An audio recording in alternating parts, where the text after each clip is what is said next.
Shikutaka kuona akiongea akiniita mom. Kuniita tu mom. Hata wadogo wake usema, mom kono wajui kuongea, you know.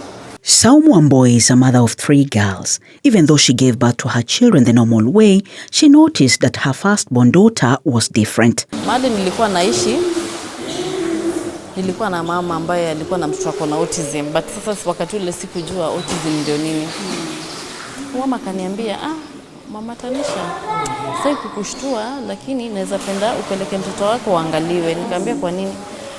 Unaona mtoto wako anakimbia sana na pia hakuangalii. Mtoto wangu alianza hivyo. Nikamwambia sasa hizo ni gani? Sasa mimi nikaenda Kenyatta akiwa na hiyo 1 year 8 months. Akaenda akaangaliwa na daktari anaitwa Dr. Kanyanya. Akaniambia akona ni mhyper lakini since ni mdogo hatuta rule out. Rudi nyumbani afike miaka 2 alafu utamleta. Alipofika miaka 2 nikarudi akaniambia akona ADHD, attention deficiency hyperactivity disorder. Plus autism. Although she was scared, just like any other mother, she was determined to give the best care for her baby. Anza na diet. Vitu ambavyo utaacha kumpa sukari, maziwa na ngano. Ikakuwa ni ngumu sababu zile vitu ambazo hizo vitu ndivyo alikuwa na survive navyo. Nikaanza polepole lakini kila wakati nikimuondolea anakuwa yule emaciated. Ile unamnyima vitu ambavyo ile diet yake inamfanya kuwa emaciated. Mimi sasa nikafika mahali nikasema I'd rather niishi na mtoto wako hyper than yule mtoto ambaye unaona mwili yake imedhoofika. Ikakuwa hata bado nikimweka kwa hiyo diet calm down vizuri but anaendelea kukonda na kwa yule mwili wake haina nguvu. Nikampeleka kwa daktari mmoja akaniweka kwa madawa. Hizo nazo zilikuwa za kuretard mtoto. Mtoto anakaa zuzu sasa. Mtoto ametulia lakini kama hata anaanza kudrool. Saumu believes that therapy is very expensive and out of reach for the ordinary mwananchi. She hopes that one day the government will reduce these costs. Gava try kuangalia watoto wetu cause kitu kama speech therapy huwezi afford. Unaona? Hiyo occupational therapy huwezi afford. Kama kitu kama speech therapy ni 4,000, a session of 40 minutes. Occupational therapy, wacha sasa ni bila tunakuja kwa such an institution. Ukitaka kwenda mahali pengine unaona kama labda unateza saidika pengine is very expensive. Gava ikiweza kutuwekea all these facilities kwa hospitali zao, unaona, kwa shule kama hii ituweke all those facilities na tuweze kuzi-access, itakuwa vizuri sana. There are organizations that are assisting autistic parents such as Kenya Institute of Special Education, KISE. Celine Adhiambo works here as an occupational therapist. We'll first do screening. Screening is a form of assessment to see whether the kid is able to do different sessions. Now in KISE, we have 3 sessions and interventions that we give to the parents. 1, we have hydrotherapy. 2, we have the sensory integration, or we call it the dark room. And 3, we have the fine motor or the cognitive stimulation activities. So depending on the screening or the assessment that we will do, will determine whether the kids need either or all the interventions at once. Good. Due to the sensitive nature of the patients, there are challenges during the session. For the first time, we've referred them to the hydro pool. Okay, we've done our assessment and now we refer a new client to the hydro pool. We are not sure of the behavior, how will he behave.